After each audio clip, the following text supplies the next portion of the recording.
दुनिया भर में पिछले एक साल से अधिक समय से वैश्विक महामारी कोरोना वायरस ने तबाही मचाकर रखी है। वहीं दुनिया भर में हर रोज लाखों लोग संक्रमित हो रहे हैं और हजारों की जान जा रही है। और इस बीच अमेरिका के शीर्ष स्वास्थ्य विशेषज्ञ और व्हाइट हाउस के मुख्य चिकित्सा सलाहकार डॉक्टर एंथनी फाउची ने महामारी में नस्लवाद और भेदभाव का मुद्दा उठाया है। डॉक्टर एंथनी फाउची ने कहा है कि महामारी ने नस्लवाद और असमानताओं को बढ़ावा दिया है। जब आम लोग घरों में हैं, तब अल्पसंख्यकों की जान जोखिम में डालकर उनसे काम कराया जा रहा है। एक विश्वविद्यालय के समारोह में बोलते हुए डॉक्टर एंथनी फाउची ने कहा है कि वैश्विक महामारी कोरोना वायरस ने हमारी विफलताओं को उजागर किया है। वहीं संकट के इस समय में नस्लवाद और असमानताओं की घटनाओं में यहाँ पर बेतहाशा वृद्धि हुई है। उन्होंने कहा है कि कोरोना महामारी के बीच देखने में आया है कि अल्पसंख्यक समूह के सदस्य आवश्यक नौकरियों में काम कर रहे हैं, जहाँ में कोरोना वायरस की चपेट में वो लोग आ सकते हैं। उन्होंने यह भी कहा है कि उच्च रक्तचाप, फेफड़ों की बीमारी, मधुमेह और मोटापे से ग्रसित लोगों के कोरोना संक्रमित होने की संभावना भी अधिक रहती है।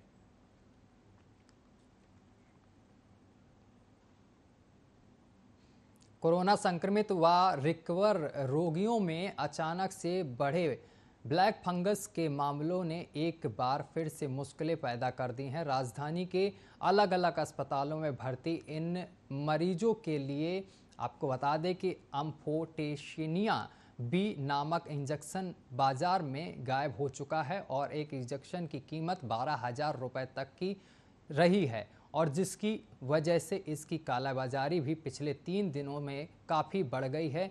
पिछले समय रेमडेसिविर और ऑक्सीजन की कालाबाजारी के बाद अब इस इंजेक्शन की भी कालाबाजारी यहां पर लोग करते हुए नजर आ रहे हैं, जिससे लोगों को काफ़ी परेशानी का सामना करना पड़ रहा है। दरअसल राजधानी के 3 अस्पताल AIIMS, Lady Hardinge Medical College और सर गंगा राम अस्पताल को मिलाकर 100 से ज़्यादा मरीज उपचाराधीन हैं। वहीं शिकायत के बाद जब भागीरथी पैलेस, चांदनी चौक के अलावा बड़े दावा दुकानदारों के पास जाकर पड़ताल की गई तो पता चला कि वाकई में यह इंजेक्शन बाजार से बिल्कुल से गायब हो चुका है। दुकानदारों ने कहा है कि पिछले 2 से 3 दिन में इस इंजेक्शन की कालाबाजारी काफ़ी बढ़ गई है। दवा नहीं, कैसे करें मरीज भर्ती, ये एक बड़ा सवाल सामने निकल कर आ रहा है। वरिष्ठ डॉक्टर मनीष मंजुल ने बताया है कि उनके यहाँ बीते शनिवार शाम तक 45 ब्लैक फंगस के रोगी भर्ती थे। जिन मरीजों को कोविड के साथ यह संक्रमण है, उन्हें भर्ती कर लिया गया है, लेकिन नॉन कोविड मरीज के लिए ना पर्याप्त बेड हैं और ना ही इंजेक्शन हैं। अपने मरीजों के लिए वे लगातार दवा के लिए संपर्क कर रहे हैं, लेकिन कहीं भी यह इंजेक्शन उन्हें नहीं मिल रहा है।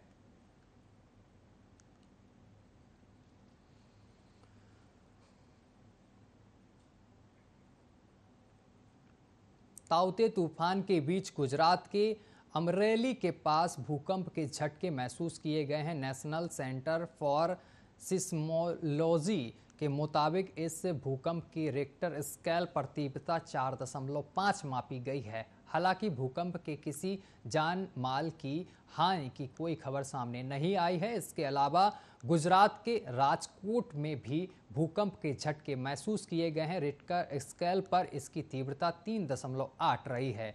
इसकी पुष्टि नेशनल सेंटर फॉर सिस्मोलॉजी ने की है और इस भूकंप से आपको बता दें कि जान माल की और किसी नुकसान की कोई जानकारी अभी तक नहीं है। और इसी बीच तूफान ताउते को लेकर गुजरात के समुद्री तटीय इलाकों को अलर्ट पर रखा गया है और इस तूफान की वजह से आज और कल गुजरात के तटीय इलाकों में भारी बारिश की संभावना भी है।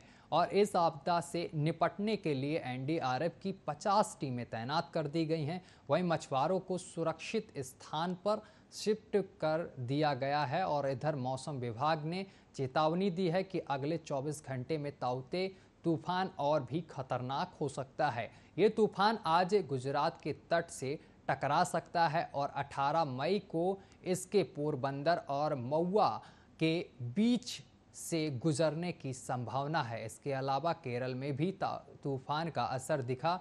यहाँ कई इलाकों में ताउते की वजह से भारी बारिश हुई।